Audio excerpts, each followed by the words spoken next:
Welcome to Military Medicine. I'm your host, Dr. Lance Davis. Here we are at the Patriots Point Naval and Maritime Museum near Charleston, South Carolina. Behind me is the Fighting Lady, the USS Yorktown. She weighs in at 30,000 tons with a length of 888 feet. Today we're going to look at the medical bay. Now we're here in this small one-room surgical suite as part of the medical bay of the USS Yorktown. Let me paint a picture for you. You're the lead medical officer or the ship's surgeon, and you're responsible for 360 naval officers and 3,000 sailors at sea. Challenge 1, keep these guys alive, healthy, and functioning during peacetime or non-combat operations. Now think about Challenge 2. Your ship is under attack. You've got to keep your wounded shipmates alive despite explosions, power outages. The ship is maneuvering. It's going to push your team, your courage, and your skill to the absolute limit. Death rates due to combat abdominal trauma were greater than 9% before Korea, before helicopter evac. But midway through Vietnam, these rates were cut in half.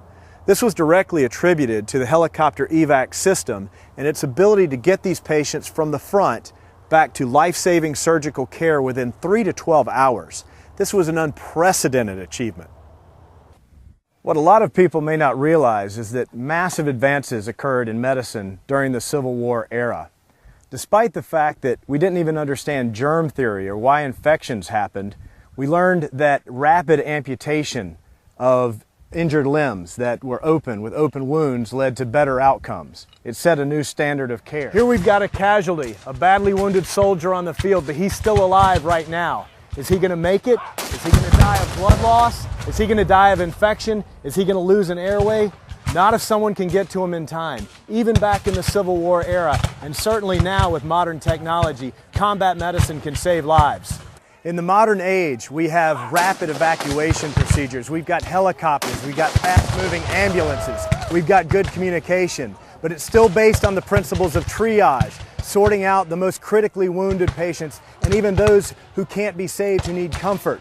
And back in this day, these guys were just on the inception of this knowledge. They were just beginning to understand this. We're having to plan. We're having to develop new systems for doing this. And the lessons learned here are still in place today. Welcome to Rescue Farm. I'm Dr. Lance. You know, there are some very special people out there who spend much of their lives, their time, their energy, their talent, and their resources looking out for animals who are in trouble. We're talking wild animals, domestic animals. We're going to go far and wide to bring you their amazing, heartwarming stories. You're going to love this. Let's go. Thinking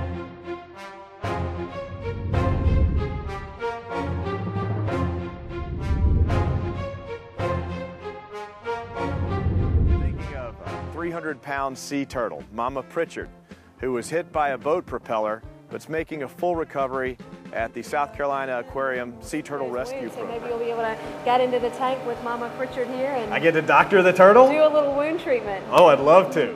We used to be able to pass, this used to go in about 1.5 inches, and it's sealing in. And we're not able to, I don't think we're going to be able to endoscope this part today. Feels pretty good.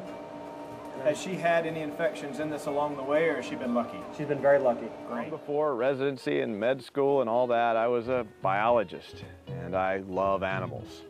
I respect their place in the environment, whether it's a wild animal, a domestic animal, or a pet. Gwen, this is a wonderful dog. And he is so full of life. He's about a year old.